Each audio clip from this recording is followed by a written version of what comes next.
এটুকু বলি, ওর প্রেমে পড়ে একজন এতই পাগল পাগল হয়ে গিয়েছিল যে ওকে না পেয়ে শেষমেশ নাকি আত্মহত্যা করবেন বলে ঠিক করেন।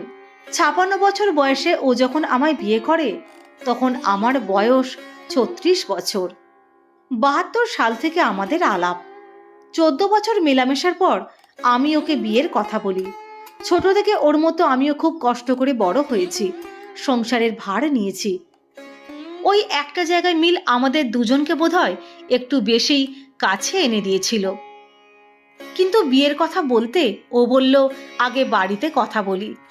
আসলে মানুষটার কাছে বাড়ি, মা, ভাই, বোন যে কতটা জুড়ে ছিল তা বলার নয়। জীবনের শেষ দিন পর্যন্ত নাট্যাচার্যকে অনুপবাবু ভগবানের জায়গায় বসিয়ে রেখেছিল। হাত ধরে অভিনয় শেখানো যাকে বলে, অনুপবাবুকে শিশির ভাদুরী তাই শিখিয়েছেন।